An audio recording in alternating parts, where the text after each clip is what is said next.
Hey, I'm your host, Mari Wagner, and you're listening to the Ever Be podcast, where faith meets lifestyle. I'm so excited you're here. Whether you're a new listener or a longtime follower, I know there's something here for you. Pull up a chair and listen in for insightful, real life conversations and actionable steps on how to claim the full life God created you for. If you're a woman desiring to live a Christ centered life in today's modern world, then this is for you. Welcome to the Ever Be podcast. This is officially episode 1 of the Ever Be podcast, and I can't really believe I'm saying this. I can't really believe that we're here right now. I am so excited that the podcast is finally here and has finally come to life. This is a vision that I've had for a few years now, and I'm just so excited that it's finally here. So, welcome, welcome. If you are a longtime follower on Instagram, hi, thank you for joining me on this platform as well. I just want to give you the biggest, virtual hug right now. And if you are a new follower and you have no idea who I am, then hello, welcome. My name is Mari Wagner. I am a content creator and now the host of this Everbee podcast. So I hope that you'll stick around. And I'm just so grateful that you found our little community on the internet where we talk about all things Christ centered living. So, this episode today is going to be a little bit of a shorty episode, but it's going to be a good one. We are going to get a little deep, a little vulnerable, and I love it.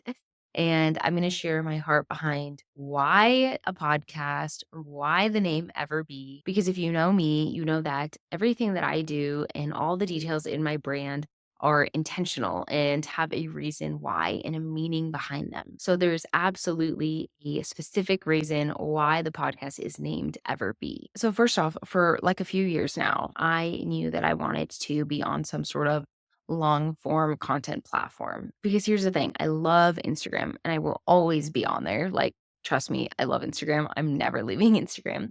But I feel like it has lost a little bit of its bloggy style vibe that it used to have, where you would just kind of dive into, someone's life or read these long reflections and all this long inspirational writing that at least that I used to write and that I used to really consume when I first started making content like 5 or 6 years ago.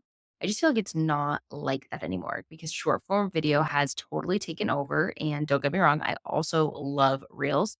But those 10-second videos don't really allow us to go deep like I want to. And I feel like the Lord has placed on my heart to do with my content because we're talking about some really real things here. And so I feel like when you go on Instagram, you're just not really in the mood to read a 5 paragraph essay anymore. I go on Instagram and I want to find the golden nugget, get a little bit of dose of inspiration, see some beauty, see the updates of the content creators and the influencers and the people that I follow or the friends that I follow, and then kind of hop off. And that's it. And that's totally fine. And that's great. Hence why the podcast is now here so that we can do that and so that we can dive into all the important things together. And I feel like a podcast is going to be able to give you a little bit more of an inside look into who I am and what I'm like. And something that I tried to do on my Instagram content already is to show you that I'm just right there with you. Okay. I just want you to know that I am figuring life out alongside with you. And so today, I just want us to get cozy and talk about our life. And I have my cozy set on. I mean, I have my tea. All my best friends know that I am obsessed with tea, and I feel like it solves all of life's problems. So I've got my tea, I've got my cozy set, and I'm ready to just dive into the heart behind why a podcast, why the name Ever Be, and what my hope is for you guys in joining me here. So, like I said, for a few years, I was kind of debating what kind of long form content I wanted to dive into, whether that was going to be a podcast or maybe a YouTube channel, and then ended up deciding on a podcast, honestly, purely for more practical reasons. I felt like YouTube was going to be hard to edit. I don't know, editing video takes a long time, but also I could really talk for hours on end. And so Trey and I were like, yeah, podcasting is probably more for you. But the biggest thing is that I really wanted to let you in on more of who I am and what I'm like. And I feel like you'll really get to see that through this platform and on this show. And I don't know, I just I really, really wish that we could sit down together and that you could see that I am right next to you. I am right where you are.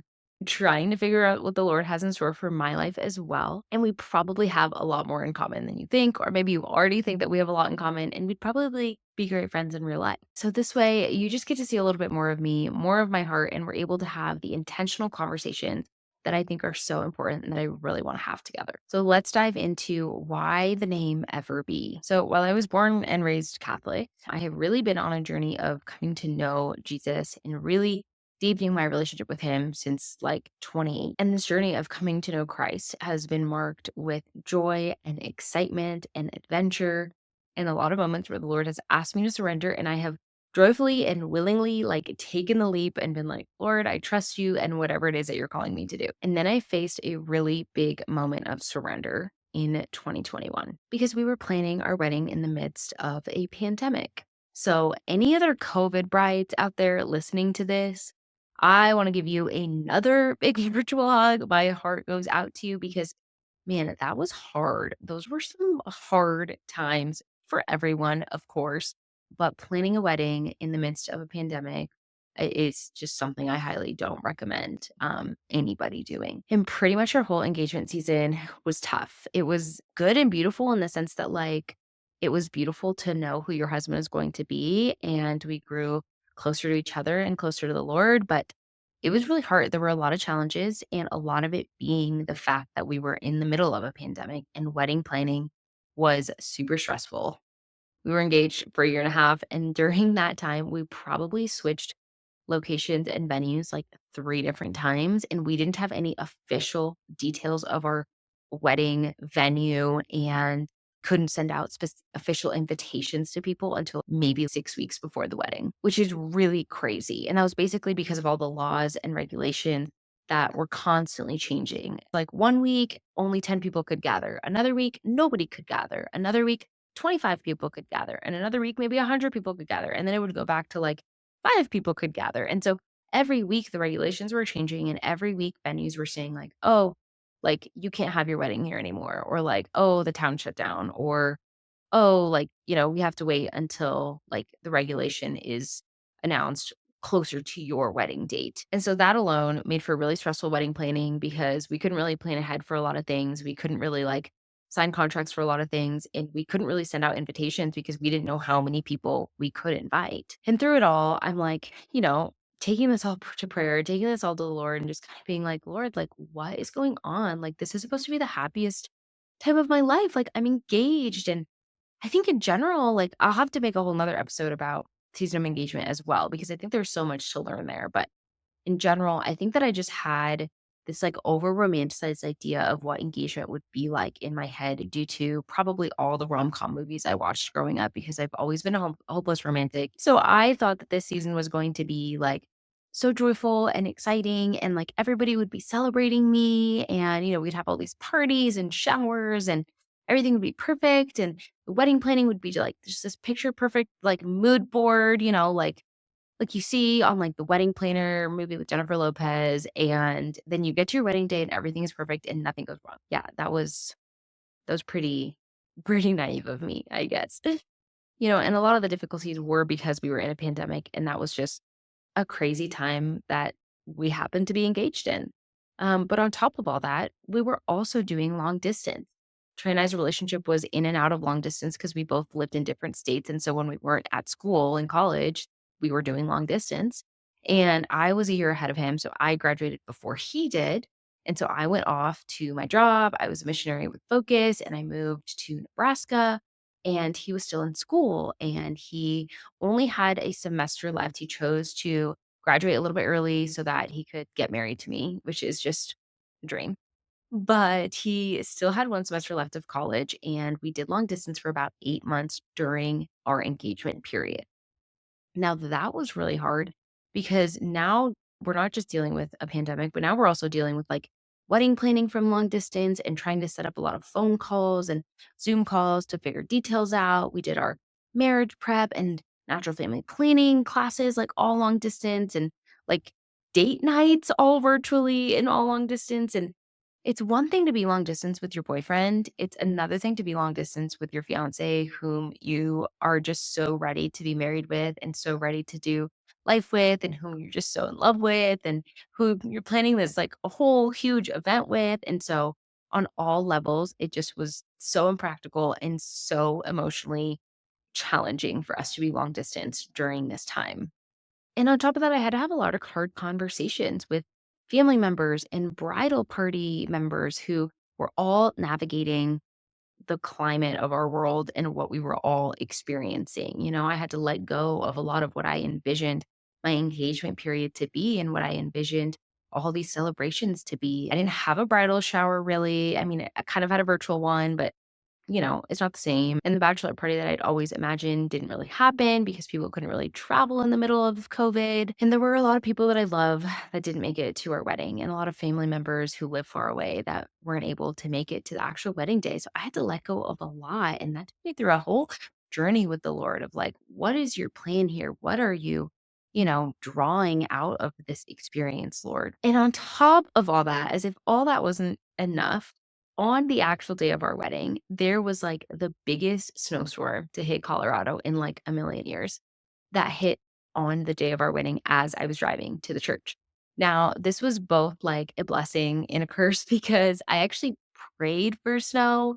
We originally were going to get married up at Winter Park, which is, like, a mountain town here in Colorado that I love. There's this gorgeous little chapel called Our Lady of the Snow up in the mountains, like, nestled in the mountains, and, like, views are gorgeous.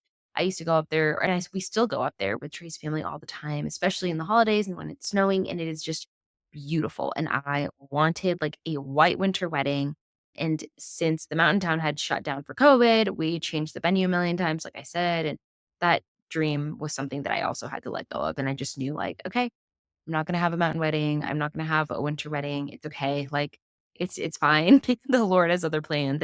The week of our wedding was 60s and sunnies every single day. And that whole week I did pray. I was like, Lord, I wouldn't mind it if there would be some snow on our wedding day. If you wanted there to be like maybe a light dusting of snow just to have really pretty photos and then, sunning for the reception or whatever, like that would be great. Thanks. Well, the Lord provided in great abundance as it was like a huge blizzard that hit and a huge snowstorm that hit. There was literally like 3 feet plus of snow that all came down in the matter of like a few hours. It was not so, even though it did make for some of the most magical wedding photos and wedding video and just made the day so memorable for us and for our guests and for so many people. People talk about it all the time still. And I love it because it was just a fun kind of crazy day for everybody. It did add a lot of travel complications to a lot of the people who were coming to the wedding. So that was just another thing on top of everything that was like not really going the way that we had planned or hoped, and more people canceled day of. And just added an extra layer of like, wow, okay, Lord, like, what else? What else are you gonna throw at us? And so basically, as we were encountering all these problems throughout our engagement and wedding planning, we knew one thing. We knew that there would be a wedding mass and that was for certain. And so we put a lot of energy and effort into our wedding mass and into, what the readings were going to be, what the music was going to be like, what was the message that we wanted to convey to our guests and, wrote our marriage in. And so we prayed over the readings and what they meant to us. And we prayed over the music and the songs that we were going to pick. And we just decided that we wanted our wedding mass to be one where heaven came down to earth and a message of hope and praise was communicated to our guests, and that our marriage would just like radiate just like the joy and praise of the Lord. And so the song that I chose to walk down the aisle to that day is called Ever Be by Bethel Music. And I chose to specifically walk down to the lyric. I'm sure it's like in the chorus where it says, "Your praise, Lord, will ever be on my lips. Your praise, Lord, will ever be on my lips." And I chose this song because while I was walking down the aisle to make a vow to the man who I loved so much and who had been so good and faithful to me always, I also, as I was walking down the aisle, was making a vow to the Lord, to my God, who had always been good and faithful to me as well. And I wanted to make this promise to him that no matter what life threw our way, what plans the Lord had for us and our family, that his praise would ever be on my lips.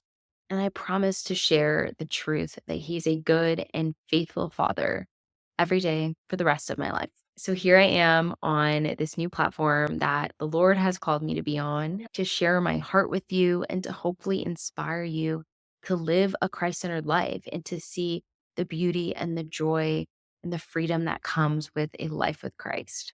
And through this podcast, his praise will quite literally be on my lips. So thank you. Thank you for being here. Thank you for listening to this episode and for following along on this journey that I'm inviting you on. I am so excited that you're here. I'm so excited for what's to come on the show. I have so many amazing episodes and incredible guests already lined up that I know you are going to love. And I just can't wait to share it all with you.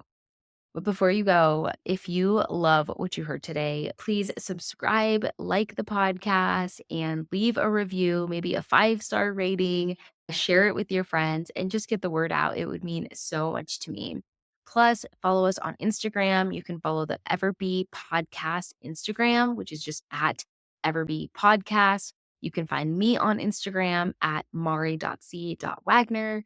And you can find our Catholic lifestyle brand on Instagram, which is at West Coast Catholic. I'm on Instagram all over the place these days. So you can find me in any of those places, but definitely follow us on the podcast Instagram. And if you have any requests for any topics that you want to hear or any questions that you're like, can you please make an episode about this?